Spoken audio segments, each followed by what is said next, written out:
Hey there, Twisted Sage here. Coming to you full moon in Taurus. Posting the Scorpio sun. I'm going to step in the truck. It's fucking cold. Ah. Alright. And let's see. Can I switch this? Well, I'm recording. Okay, one big note here is this full moon is conjunct Uranus. So, like the suddenness of boom, light switching on. That's that Uranus energy. So it's going to be shaking up emotional foundation. It's going to be dealing with, and because it's opposing the Scorpio energy, it's going to be rocking those deep emotions. Emotional epiphanies. Full moons are always a culmination energy.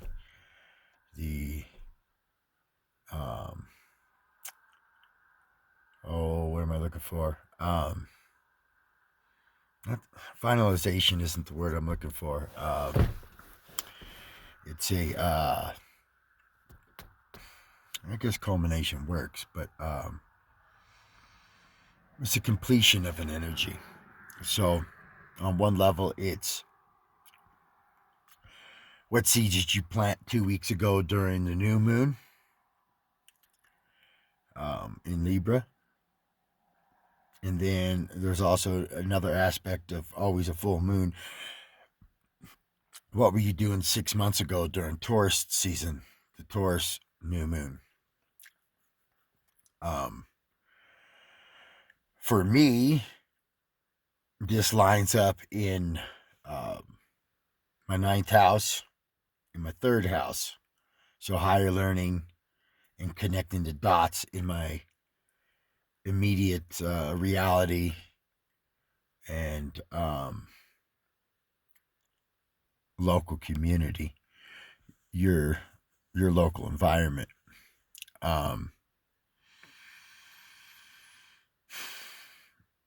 Yeah, for me, I don't know.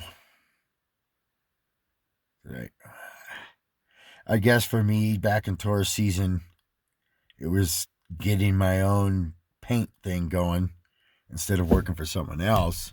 Although that's been rolling for the last couple of years for me.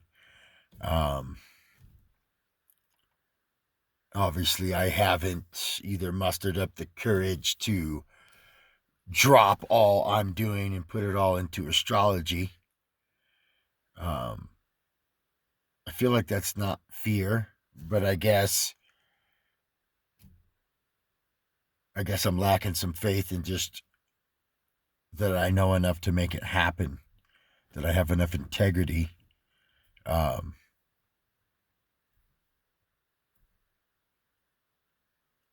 I got a Venus in Capricorn, so and it directly squares my Saturn, so integrity is something that I've always tried to bring to the table in whatever it is that I'm doing. Yeah, I don't know. This moon conjuncts my Saturn. I'm sorry. Excuse me. I mean, this full moon conjuncts. I'm sorry again. Well, I'm not sorry, but this full moon opposes my Jupiter, and the sun conjuncts my Jupiter at the same time there. So bringing up some deep emotions. And then that, in turn, trines on over to my Cancer moon.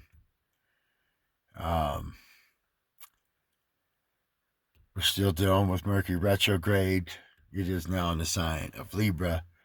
So therefore, we are probably mindfully on past relationships.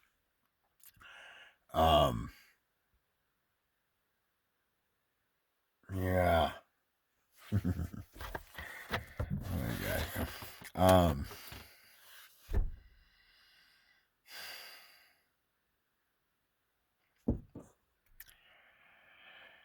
Yeah, relationships always a heavy thing in my world. So I'm born with my rising opposed my sun. So your rising's always going to be your first house. Um, and then so if you have your sun opposing that, it's going to be right at the sixth house or conjunct. I'm sorry, not conjunct. Um, Cusping or in the seventh house. Mine's technically in the sixth, but we're talking 2 degrees away from um, my seventh house. So, one thing about this alignment is we live for our relationships. And then I have a Mars in Libra, a Saturn in Libra, a Pluto in Libra. So, that relationship aspect is heavy in my world. And then for myself, I also got Mars is opposing my Mars. So it's frustrating my drive towards finding that romantic partnership. But then you got all that Capricorn energy sitting on my South Node conjunct my Venus in Capricorn. So it's a bunch of fucking no energy and or releasing the past. In one aspect, the fact that I have my Venus conjunct the South Node, I'm pretty sure some astrologers out there would say I'm supposed to be releasing of that love partnership since Venus is the planet of love. So we're jumping in the nodes.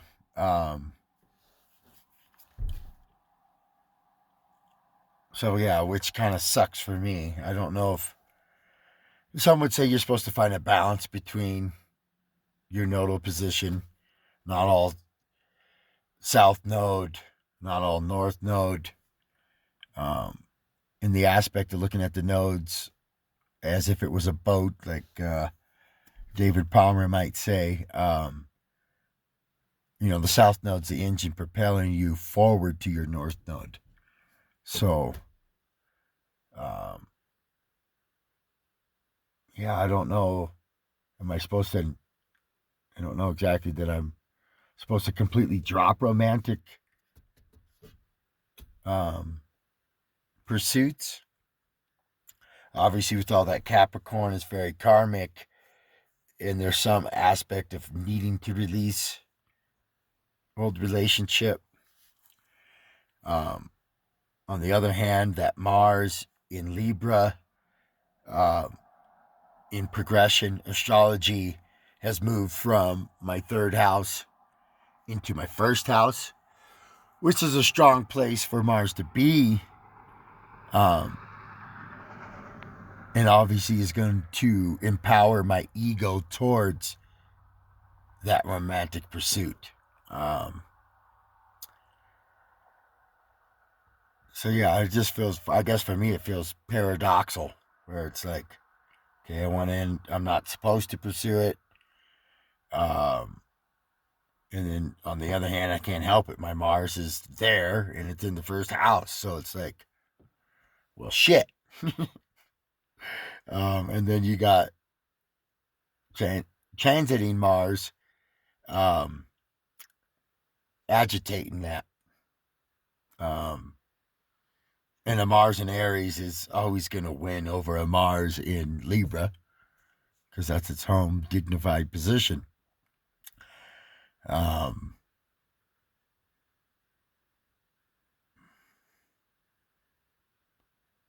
So yeah, maybe once this Aquarian energy comes in, Jupiter, Saturn,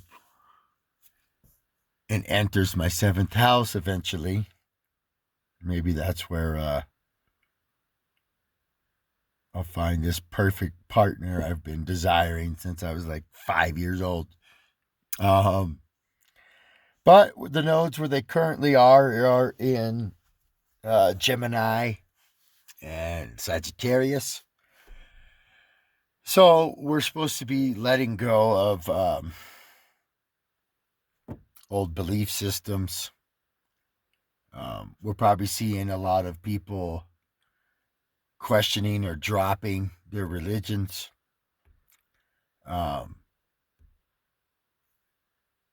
And so that focus on, again, your immediate vicinity, your third and your sixth house deal with your reality.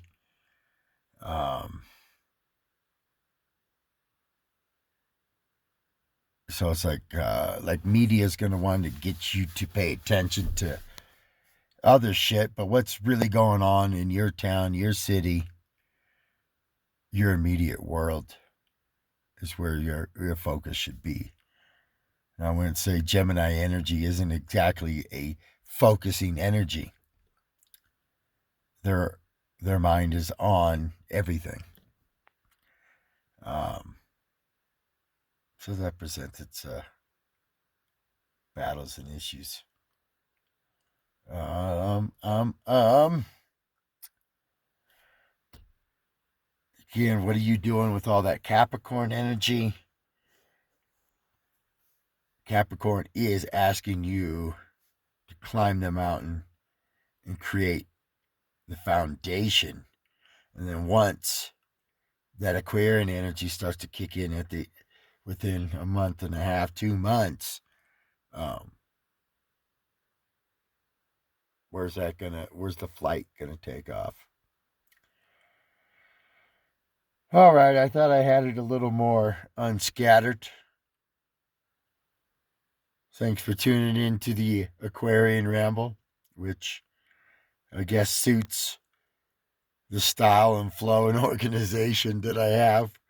If you want to call it organization. Yeah, so thanks for listening to my ramble. One more thing I wanted to touch on is full moons.